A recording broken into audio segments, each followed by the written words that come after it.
Good morning, I'm Madison Pergram. Today is Sunday, July 19th. With temperatures expected to push into the 90s today and advisories already issued for the heat, let's start the morning off by checking in with meteorologist Brooke Marshall for a look at your forecast. Brooke.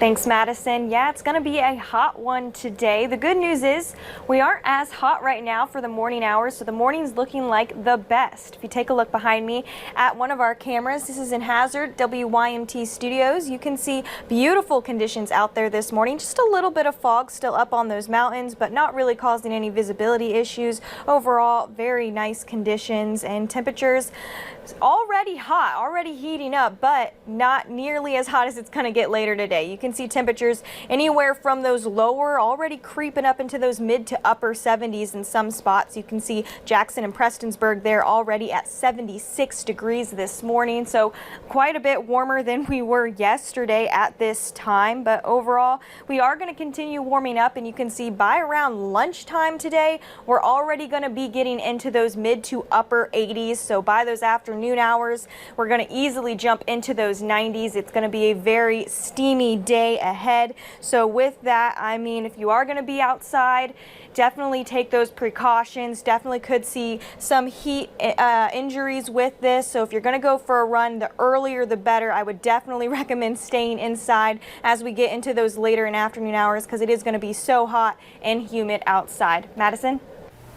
Thank you, Brooke. Well, Kentucky State Police say they are working on 2 missing person cases in Knox County. On July 12th, Post 10 received a call from the Appalachia Children's Home in Barberville saying that 2 17-year-old teen boys had run away from the facility. Joshua Crawford has blonde hair with blue eyes, and authorities believe he may be in western Kentucky. Francisco Flores has black hair with brown eyes, and authorities believe he may be in Tennessee. If you have any information on their whereabouts of either of them, you are urged to contact Post 10 at 606-573-3131. And the Laurel County Sheriff's Office says that a single vehicle crash occurred Saturday shortly after 6 p.m. on Winding Blade Road in East Bernstadt. They say a man was traveling in the area when the bike hit a curb and ran off the road before hitting a tree. The cyclist, 53-year-old Scotty Bowling, was taken to St. Joseph Hospital in London, where he was pronounced dead a short time later. And Governor Andy Beshear provided updated COVID-19 numbers Saturday afternoon. The governor announced 583 new cases of COVID-19. That is the second highest number of cases reported in a single day. There are now 22,184 coronavirus cases in Kentucky. There were 9 new deaths yesterday, and the death toll stands at 667. At least 6,824 Kentuckians have recovered from the virus, and 529,481 coronavirus tests have been performed in Kentucky. Now, for more information on COVID-19 in Kentucky, go to our website at WYMT.com. And there were new COVID-19 cases in Harlan County as well. Officials in that county announced 2 new cases. The patients are a 17-year-old boy and a 42-year-old man. Both are symptomatic and in quarantine right now. And there are now 125 cases of COVID-19 in Harlan County. For more information, like we said, on those COVID-19 cases in Kentucky, go to our website at WYMT.com. And activists and police squared off in Louisville Friday night. Now, police say a man fired a gun at the edge of the park following a fight inside. When they moved in to arrest the 24-year-old for wanton endangerment, the video shows some of the activists following them. While being followed, police say the officers were yelled at and threatened as they tried to get a patrol car to secure the suspect. More officers then showed up for crowd control. No word from the LMPD on any additional arrest. And no longer facing felonies, while 87 protesters with felony charges had all charges dropped. Many criticized LMPD's decision to charge the protesters on Attorney General Daniel Cameron's lawn with a felony in the first place. Wave 3 News reporter Caitlin Russ has reaction to the decision, including a lawyer for one of the protesters who says politics need to be removed from the equation. The county attorney's office said they believe LMPD had probable cause for the charge, but in the name of justice and the free exchange of ideas, they dropped them. They declined to comment any further on their reasoning. To me, that's how the process works. When asked whether he thought LMPD or the county attorney was right, here's a chunk of the answer Mayor Greg Fisher gave us. The police officers are out there doing the best job they possibly can. They're weighing everything that's going on, and then they make a charge. And obviously, Mike O'Connell thought in the interest of free speech, the charges should be dropped. Carl Price, the attorney for Portia Williams, a reality TV star protesting with the group, disagrees with LMPD's move. Because I think maybe law enforcement, LMPD at that time, reasoned that the only way we can end this is that we find a reason to arrest everybody. On many misdemeanors and violations, police write citations without arrests unless the person is a danger to themselves or others. LMPD says the group's "burn it down" chant was threatening. It is a common chant. That's a chant that after the George Floyd killing, that you heard in a lot of jurisdictions. They were simply talking about the system. LMPD says the protesters' goal was to escalate, which to them meant violence, like it has at times in the past, taking the chant to the level of criminal intimidation. When you look very closely at that statute, it's not an implied threat. It has to be a direct threat. None of those protesters had direct contact with the alleged victim, which is Mr. Cameron. Price says you have to look at the big picture in this case and take politics out of it. He adds these protesters went above and beyond to make it clear they came in peace. I think now we can see that reasonable minds are turning now. And I think we can all put our heads together and come up with a reasonable resolution. 6 months ago, even a dropped felony charge would still pop up on someone's record. Lawmakers in Frankfort changed that in February, and the county attorney says it will disappear from records after 30 days. Both LMPD and Attorney General Daniel Cameron say they respect the process and the decision. Reporting downtown, Caitlin Rust, Wave 3 News. Now, the Kentucky River Regional Animal Shelter held a volunteer workday Saturday morning. Now, a post on Facebook asked people who had lawn equipment or anyone who simply wanted to volunteer to help the animal shelter clean up the grounds. One volunteer told us the grass was getting high and they were worried about snakes getting too close to the animals when they are outside. To think about how much work we can do with as few people as we have, it would be really nice if we had maybe 20 people.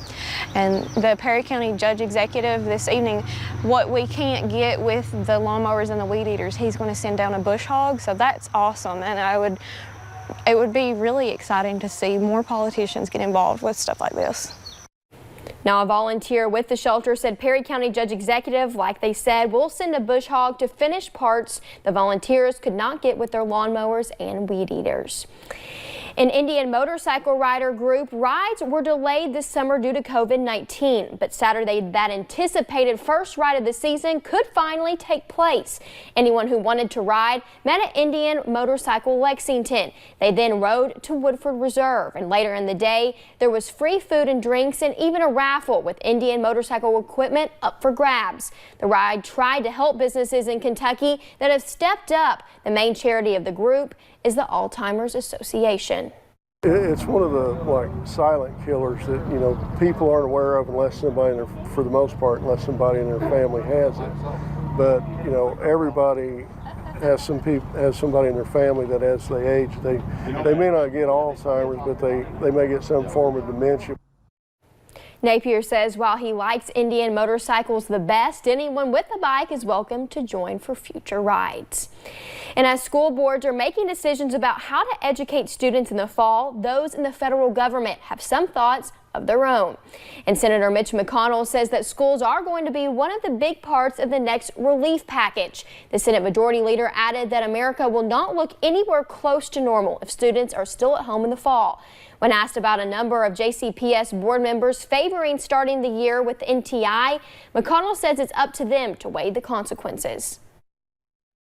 I'm sure that there are different school systems that will make different decisions. So I'm not going to give them advice about that, but I do think we all know that distance learning is not as good.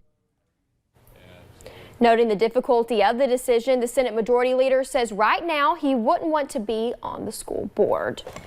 And the Pie Face Mask Challenge. It's a mouthful, but it is also a face full of pie, but for a good cause. WYMT's Buddy Forbes shows us what it's all about.